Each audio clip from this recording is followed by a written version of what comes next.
നമസ്കാരം, സൂപ്പർ കിച്ചണിലേക്ക് സ്വാഗതം.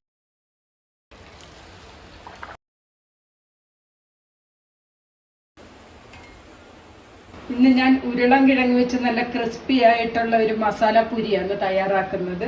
അതിനായിട്ട് വേണ്ട 2 ഉരുളൻകിഴങ്ങ് എടുത്തിട്ടുണ്ട്. ഇനി നമുക്ക് ഇതിനാവശ്യമായിട്ടുള്ള കാര്യങ്ങളൊക്കെ എടുക്കാം. അതിന് ഞാൻ റവയും ആട്ടയും കൂടെ ഇട്ടാണ് തയ്യാറാക്കുന്നത്. 2 കപ്പ് റവയാണ് ഞാൻ എടുക്കുന്നത്. റവ എടുത്ത ആ കപ്പിന് തന്നെ വെള്ളം കൂടി ഇതിലോട്ട് ഒഴിച്ചു കൊടുക്കാം. 2 കപ്പ് ചൂട് നന്നായിട്ട് ഇതങ്ങ് മിക്സ് ചെയ്യാം. എല്ലാം നമ്മൾ മിക്സ് ചെയ്തിട്ടുണ്ട്. ഇത് 5 മിനിറ്റത്തേക്കൊന്ന് റെസ്റ്റ് ചെയ്തിട്ട് അപ്പോഴത്തേക്ക് നമുക്ക് ഈ പൊട്ടറ്റോ പുഴുങ്ങി ഞാൻ എടുത്തതാണ്. ഇതൊന്ന് ഗ്രേറ്റ് ചെയ്തെടുക്കാം.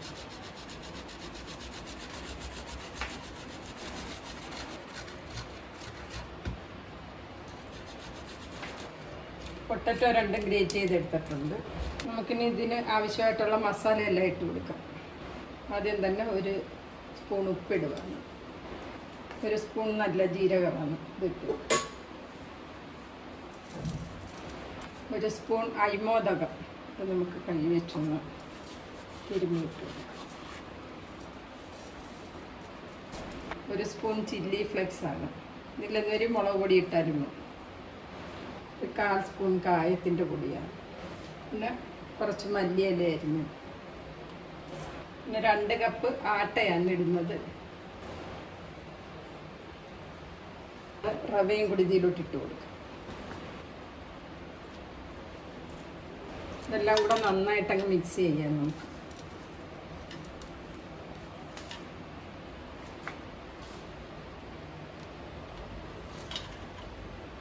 വേറെ വെള്ളമൊന്നും ഒഴിക്കേണ്ട ആവശ്യമില്ല. ഈ നനവിലെല്ലാം മിക്സ് ആക്കി എടുക്കാം നമുക്ക്. മെഷർമെൻറ്റ് കറക്റ്റാണെന്നൊരു അല്പം പോലും പിന്നെ വെള്ളം ചേർക്കേണ്ടി വരത്തില്ല.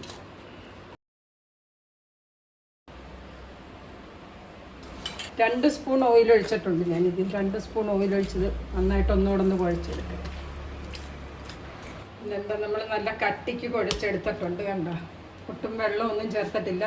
പൊട്ടറ്റോയുടെ മെഷർമെൻറ്റ് അത് ഗ്രേറ്റ് ചെയ്തതിന് ശേഷം 2 കപ്പ് നിറച്ചെടുക്കണം. അതാണ് പൊട്ടറ്റോയുടെ മെഷർമെൻറ്റ്.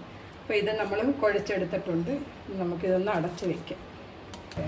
ഇനി നമുക്ക് മുട്ടക്കറി തയ്യാറാക്കാം ഇതിൻ്റെ കൂടെ കഴിക്കാനായിട്ട്. ഞാൻ 9 മുട്ടയാണ് കറി വയ്ക്കുന്നത്. ഇതിലോട്ട് ഓയിൽ ഒഴിച്ചു കൊടുക്കാം. 4 ടേബിൾ സ്പൂണോളം ഓയിൽ ഒഴിച്ചിട്ടുണ്ട്. ഓയിൽ ചൂടായിട്ടുണ്ട്. 2 വയനയില, 2 പട്ടൻ നമുക്ക് ഇതിലോട്ട് ഇട്ട് കൊടുക്കാം. 5 സവാള സ്ലൈസ് ചെയ്തെടുത്തത്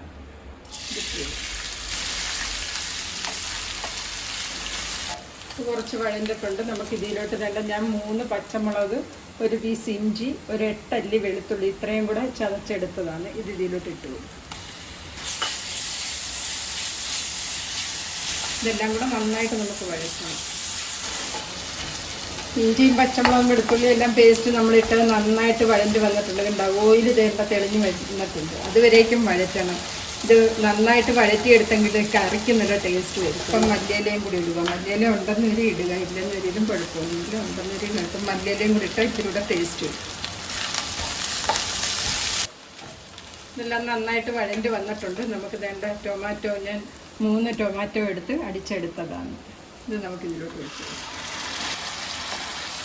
ഇതും നന്നായിട്ട് വഴഞ്ഞ് കിട്ടണം, അല്ലെങ്കിൽ കറിക്ക് ടേസ്റ്റ് വ്യത്യാസം വരും. നല്ല ടേസ്റ്റ് കറിക്ക് വേണമെന്നൊരു ഇതെല്ലാം നന്നായിട്ട് വഴഞ്ഞ് വരണം. തക്കാളിയൊക്കെ വഴഞ്ഞ് ഓയിലൊക്കെ തെളിഞ്ഞ് വന്നിട്ടുണ്ട്. കണ്ട, ഇതുപോലെ ഓയിൽ തെളിയണം എന്നിട്ട് മസാല ഇട്ട് കൊടുക്കാനായിട്ട്. അപ്പം നമുക്ക് ഫ്ലെയിം കുറച്ച് വെച്ചിട്ട് ഇതിലോട്ട് മസാലയൊക്കെ നമുക്ക് മിക്സ് ചെയ്യാം. 2 ടീസ്പൂൺ മുളക് പൊടിയാണ്, 2 ടീസ്പൂൺ മല്ലിപ്പൊടി, 1/4 ടീസ്പൂൺ മഞ്ഞൾപ്പൊടി, 1/2 ടീസ്പൂൺ കുരുമുളക് പൊടി, 1 ടീസ്പൂൺ ഗരം മസാല പൊടി. ഫ്ലെയിം കുറച്ച് വെച്ച് വേണം ഇതിടാനായിട്ട്. ഈ പൊടിയൊന്നും കരിഞ്ഞു പോകരുത്. എന്നാൽ ഇതിൽ കിടന്ന് നന്നായിട്ട് വഴരുകയും ചെയ്യണം. നന്നായിട്ട് വഴഞ്ഞതിന് ശേഷം വെള്ളം ഒഴിക്കാൻ നോക്കാം. ചൂടുവെള്ളം 1 മിനിറ്റത്തേക്ക് നന്നായിട്ട് ഇങ്ങനെ ഒന്ന് വഴഞ്ഞി കൊടുക്കാം. തിളച്ച വെള്ളം ഇതിലോട്ട് ഒഴിച്ചു കൊടുക്കാം കുറേശ്ശെ.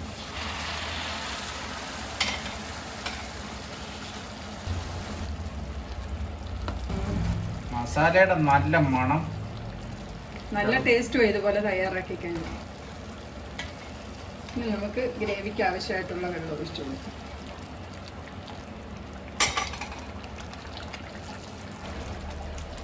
നന്നായിട്ട് തിളച്ച് വന്നിട്ടുണ്ട്. നമുക്കിനി ഇതിലോട്ട് മുട്ട ഇട്ട് കൊടുക്കാം. മുട്ട ഇങ്ങനെ ഒന്ന് കട്ട് ചെയ്തിട്ടില്ല.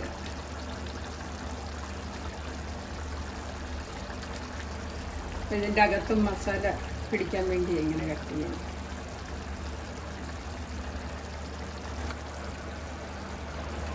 എട്ട് മുട്ടയും ഞാൻ ഇട്ടിട്ടുണ്ട്. ഒരെണ്ണം നമുക്ക് രണ്ടായിട്ട് ഇങ്ങനെ വന്നിടും. അപ്പോഴത്തേക്കും നല്ലൊരു ടേസ്റ്റ് മുട്ടക്കറിക്ക് കിട്ടും. മുട്ടയുടെ നല്ലൊരു ടേസ്റ്റ്. നമുക്ക് ഫ്ലെയിം കുറച്ച് വെച്ച് 2 മിനിറ്റത്തേക്കൊന്ന് അടച്ച് വെച്ച്, ഫ്ലെയിം കുറച്ച് വെച്ച് അടച്ച് വെച്ചൊന്ന്. മുട്ടക്കറി നന്നായിട്ട് തിളച്ച് വന്നിട്ടുണ്ട്. ഇളക്കിയിട്ട് നമുക്ക് ഫ്ലെയിം കുറച്ച് സമയം കൂടെ ഒന്ന് അടച്ച് വെക്കും. അപ്പോഴത്തേക്ക് ഇപ്പുറത്തെ അടുപ്പിലോട്ട് ഞാൻ പൂരി ഉണ്ടാക്കാൻ ഒരുപാട് സമയം ഇത് റെസ്റ്റ് ചെയ്യാൻ വെച്ചേക്കരുത്. ഒരു 10-15 മിനിറ്റിൻ്റെ അപ്പുറം വെക്കരുത്. ഈ ആട്ട ഒന്നോടെ നമുക്കൊന്ന് കുഴക്കും. ഇതിൽ തടവിയിട്ട് ചെറിയ ഉരുളയാക്കിയാണ് വേണ്ട. ഇത്രയുള്ള ബോളാക്കി എടുക്കണം. നമുക്ക് ഓയിൽ ചൂടാകുമ്പോഴത്തേക്ക് ഇതിൻ്റെ കുറച്ച് ബോൾ. മുട്ടക്കറി നമ്മുടെ റെഡി ആയിട്ടുണ്ട്. കണ്ടോ, ഓയിലൊക്കെ നന്നായിട്ട് തെളിഞ്ഞ് വന്നിട്ടുണ്ട്. നമുക്കിനി ഇതങ്ങ് ഓഫാക്കാം. അല്പം ഓയിൽ ഇതിലോട്ട് തൂത്തിട്ട് നമുക്ക് പരത്താം.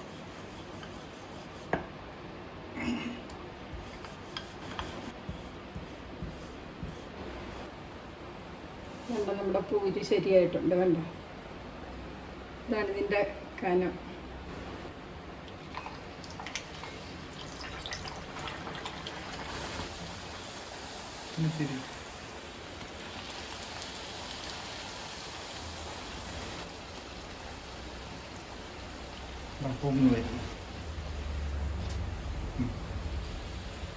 റെഡിയാ.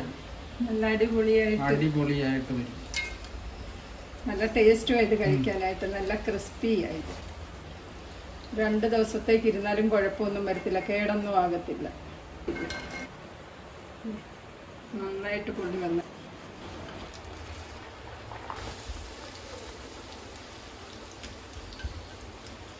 നന്നായിട്ട് പൊള്ളി വന്നത് കണ്ടോ. നമുക്ക് തിരിച്ചിട്ട് കൊടുക്കും.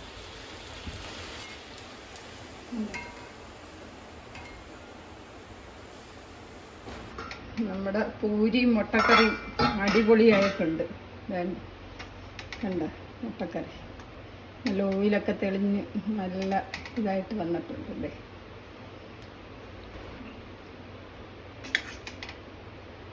ഇതാണ് നമ്മുടെ മുട്ടക്കറി. പൂരിയും മുട്ടക്കറിയും റെഡി. വേണ്ട, നല്ല അടിപൊളി ടേസ്റ്റാണ് ഇതിന്. ഇതുപോലെ ഒന്ന് തയ്യാറാക്കി നോക്ക്. ഇഷ്ടമായെങ്കിൽ ലൈക്കും സബ്സ്ക്രൈബും ഒക്കെ ഒന്ന് ചെയ്തേക്കണേ. ഇനി ഞാൻ ഇതുപോലുള്ള നല്ല നല്ല വീഡിയോസ് ഇടുന്നതായിരിക്കും.